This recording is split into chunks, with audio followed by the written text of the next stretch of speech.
You know, the way the world is at the moment, it's hard to know what's waiting for us a few months down the road. You know what I mean? Like, things could get better, hopefully, but things could stay the same or get worse. And from a fiscal point of view, one has to be, rather cautious. I think I can only speak for myself, but I should definitely cut down on any impulse purchases or unnecessary spending. Just stick to the essentials, And that's why I went out today and bought another wristwatch.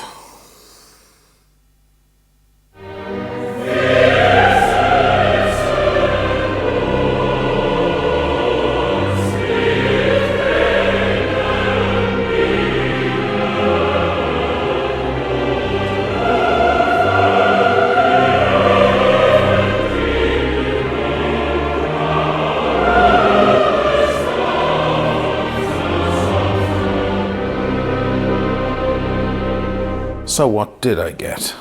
Well, before we get to that, as you guys probably know if you know my channel, I'm a strong believer in having a little hooch, a little drinky winky to celebrate these great moments. I'm very excited afterwards. I'm going to open this. This is a gift from Des Ferris, wonderful guy in Dublin, who's a big supporter of the channel. And I mentioned that I liked a little red breast. This is the 21 Nectar of the Gods. And thank you, Des, once again for that. But for this particular watch, rather than whiskey or champagne, Franciacorta, or any sort of bubbly, I'm actually going to have to go with a red wine. And that's a clue to what watch it is. I'm sure lots of you have already guessed now, just from saying those words. Saint-Emilion, great terroir there, right next to Pomerol, which makes some of the greatest wines in the world. So similar rain, similar sun and shade and so on coming in there. So I'm excited about this. 2012, so it's been in the bottle, 9 years now. I'm gonna pop this puppy open. If you want to see how a real alcoholic opens a capsule, you're about to see it. You see most people going around it like this, I just cut a slice out there and just boom. That's the quick way of doing it, guys. If you've never seen how it's done by someone who doesn't have a whole lot of time to get in there. I'm just kidding. Let's pop her open. It's a good occasion. I'm very excited about this watch. Yeah, look at that. Isn't that beautiful? That's exactly what you want to see. Just that kind of deep blood look. If you see any wine coming up here, especially if it arrives all the way up here, you're in trouble. That's called seepage, and it probably had some oxidation, which is going to make the wine smell like bad vinegar or something like that. It means there's been oxygen getting in. But you do want to see it seep in a little bit around here, just to get that and it's supposed to look like it was dipped in blood or something. Some of the great wines of the world have been described as, blood like the blood of Christ. So, let's put you there. Let's get our glass over here. Oh, this will be the first French I've had in so long. The last French wine I had was I think it was a Gevrey Chambertin or a Fevely or something from Burgundy. But honestly, my real love is in Bordeaux. It just is. It's going to be a while before I become a Burgundy guy. Also, you need an even bigger wallet if you're doing the Burgundy thing. Some of those bottles are crazy. You have to sell a Daytona to buy just one bottle, Anyway, new watch. Sorry about dragging out the suspense.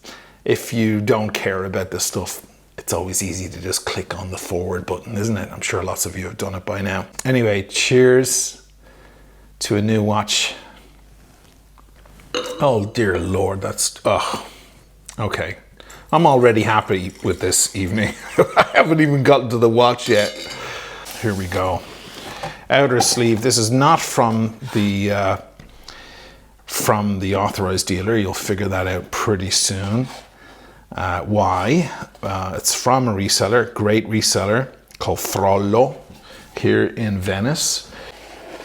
This is a watch I've kind of been paying attention to for quite some time, and a whole side of the Rolex line. What have we got? Let me do a zoom in.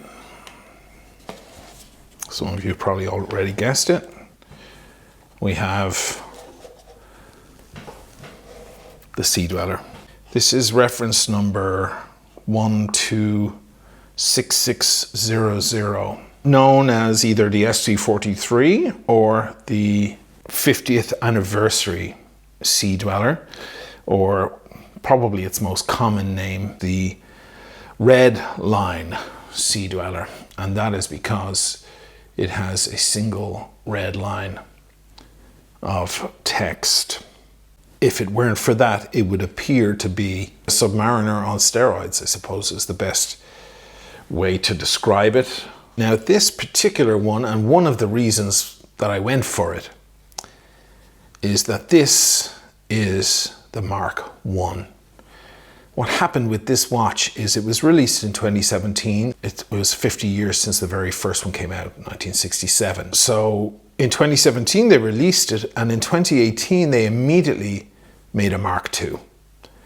Slightly different dial, different details on the dial. So there are many who say that, yes, as nice as the Mark II is, I mean, it's basically the same watch, just some very, very small details I'll go into in a minute. This is the true 50th anniversary, because it was released 50 years after. The Mark II was released 51 years after.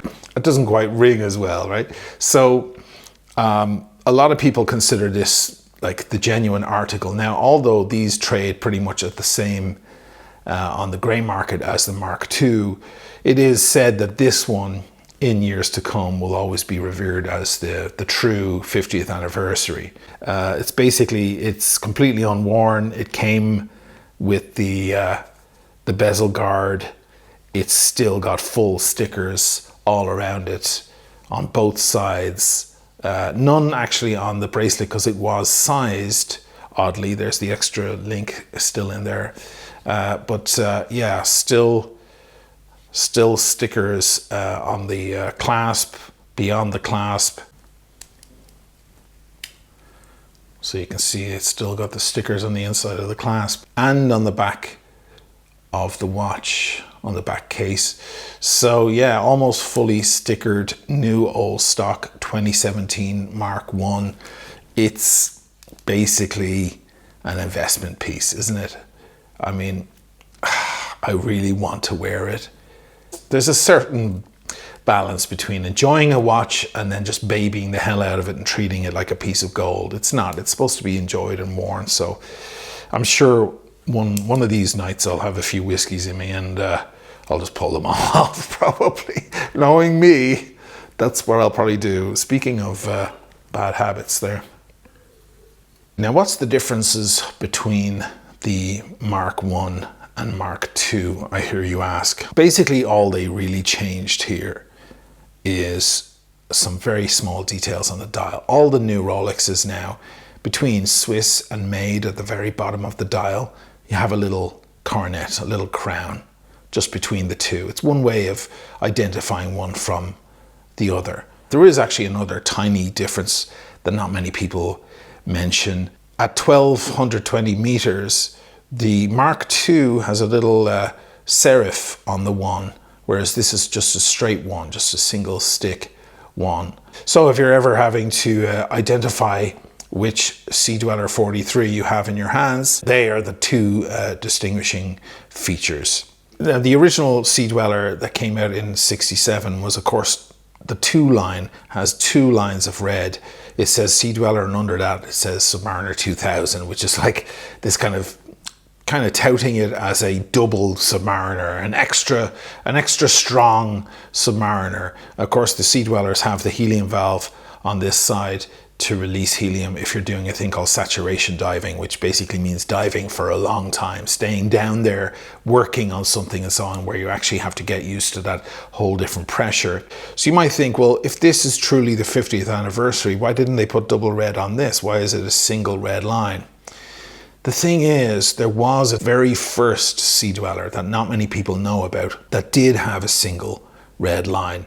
It's said that there's only 10 or 12 in existence, and obviously extremely rare and very expensive because of that. But that was technically the very first one. Then they came out with the double red, and that was available to the public. So I guess they went purist on this and kept it with a single red line, which is kind of cool. This was the first Sea Dweller to ever sport a Cyclops, and very divisive thing there. A lot of people like it, and a lot of people don't. I personally love it. Now, of course, there's another reason I went for this watch, and it has nothing to do with market value or anything like that, is this. My big tree trunks. I just have big wrists, guys. I'm a big guy. There's no two ways about it. If you're familiar with the channel, you'll know that I recently picked up the new updated Submariner. This is the 41mm Submariner, and one of the reasons I picked it up is that yearning for a slightly bigger watch on my wrist. And I have to say, yeah, it's great, especially that wider clasp and bracelet. But still, now that I'm kind of coming to this realization that, you know what, you're the kind of guy who needs a bigger watch, and you better just face it. If you take a look at this puppy, this is probably what I'm feeling now is probably what most people feel when they put on a Submariner. That's just the reality of it. So you can see there, that's what people are looking for in a Submariner. If you're a little bit of a bigger guy, I think you've got to go Sea Dweller. And now that it has the Cyclops and this whole aesthetic going on, it does look and feel like a Submariner on steroids. It just feels like that. It feels like a turbo Submariner, if that makes any sense. If you look at those two together, you can see how much girthier. This is just 1mm. Now, if I have the Batman here, which of course has the 20mm, that's 20mm across. Look at the difference. I mean, it's a world of difference. This, of course, has the glide lock system. At the moment, it's all the way in, but it will glide lock out and then snap into another position. So for me, it's a really special piece. It's entering into the Sea Dweller world, I think, is really cool, because Sea Dwellers are, as it happens, are kind of a little bit of a collector's universe. They're kind of more special in ways to the Submariner world. Also, the Submariner is ubiquitous, isn't it? It's like everyone's got one, it feels like. So having the Sea Dweller feels a bit more unique. That's one of the reasons why I like the Yachtmaster also. It feels like there are fewer guys with that exact watch. It definitely feels, certainly on my wrist, probably sits in proportion to my entire hand and wrist, probably sits around the same as a sub would on most guys. Now, what do we have in here? The usual stuff. I love this card, man. It's great. It's just marking off, Rolesium, Rolesor, Platino, which of course is platinum, Oro, which is gold, and then of course Acciaio, and the check mark there by the Acciaio, which is stainless steel 904L. It's so funny to me that these are all, precious, or a mixture of precious metals, and yet the most precious one in the watch world, in the Rolex world certainly, is that top one there, the steel. Strangely and paradoxically, is now the unobtainium of the watch world. Now, an interesting thing on the card here, first of all, it's the older card. I've shown you guys the newer card, the updated 2020, 2021 card. This is the card we all know and love so well. I've put a bit of tape over the serial here. But this is an interesting thing. The watch is made, of course, only in 2017. It was discontinued at the beginning of 2018. But the authorized dealer was generous enough to backdate the watch. This is something I've been asked in certain authorized dealers. Would you like us to backdate it? They can backdate it, I believe, up to 2 weeks after when you're buying it. Just to add an extra couple of weeks onto that warranty. Why not? So it says the 5th of January 2018 on this. Assumably it was purchased just before Christmas or something like that, during December of 2017. So that's kind of a nice touch. What that means is that's a nice authorized dealer who's working with the buyer, you know, and being generous about things. This is, of course, an Italian watch. It says 170 there. That stands for Italy.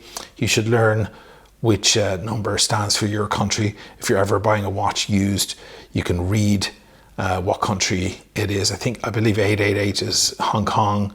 I think 160 is Great Britain, and so on. Get to know what number represents your country. So there it is, guys. Gorgeous, absolute chunk of steel. You can see there the difference between one and the other. This probably looks very small right now, but it's not. It's next to a larger watch, and I'm just a big ape, that's all. Doesn't it look kind of puny next to this beast? I think this is just at the perfect sweet spot between an absolute beast, an unwearable beast, and something that is just cool and kind of badass without being too much, you know. Either way, I'm really excited to have this kind of legendary, true 50th anniversary Sea Dweller. So awesome. Cheers. I'm going to have a little bit of Redbreast 21, Nectar of the Gods, courtesy of one of my great fans, Des, in Dublin. And I'm probably going to have a cigar with this. You can have a cigar with Irish whiskey. When you have it with Scotch, it can tend to be a conflict of smokiness. Cigars usually go better with rum. If you can find a decent quality rum, I think that's a better match. But with Irish whiskey, of course, it being sweeter, kind of more based on the honey side of things rather than the smoky side of things, I think it can go very well with a cigar. You pop this puppy open. I'm so excited. Oh. Put that there. Taste this. I'm going to pour a bit. I'm going to take a long time to get through this bottle because I just want to savor it for as long as possible. Some friends of mine were over partying the other night, and it was a bunch of guys and big investor guys, and they were all just killing my cigar collection. They went through, I think we went through 12 cigars in one night, so it cleaned me out. So I had to go back to my favorite guy, Smoking Moses. He's got a cool channel all about cigars, a YouTube channel. I'll leave a link in the description below. But I went back to him yesterday to pick up some more stuff. So I think what I will probably have is a Maduro, Partagas. I'm obviously a big fan of, if you're a fan of cigars, you're a fan of Cubans, of course. Many of you can't get them, unfortunately, because of old politics and stuff like that. But you should try, if you can, if you come to Europe, see if you can pick up. They say some of the best cigars are actually exported from Cuba rather than getting them in Cuba, where people will smoke anything pretty much. They don't really need the expensive stuff. They probably can't even afford it. All the good stuff gets exported to Europe. Many say that same thing about French wine, that the French aren't so fussy about their own wine. They're happy to sell it on to the Brits and the Americans for a lot more money, and they'll just drink table wine. Some people maintain the same thing about Scotland as well, that the Scottish are happy with a simple whiskey and export all their better stuff. I don't know if that's completely the case there, but I think what I'm going to have tonight is the Maduro Number 1 by Partagas. Look at the color of that puppy. Beautiful. Goes well with the watch too, look. Cheers, guys. Thanks, Des. Great gift. Cheers to you. Cheers to all you guys. And one last shot of this beauty for you. Let's taste this. Oh my God. Oh, that should be illegal.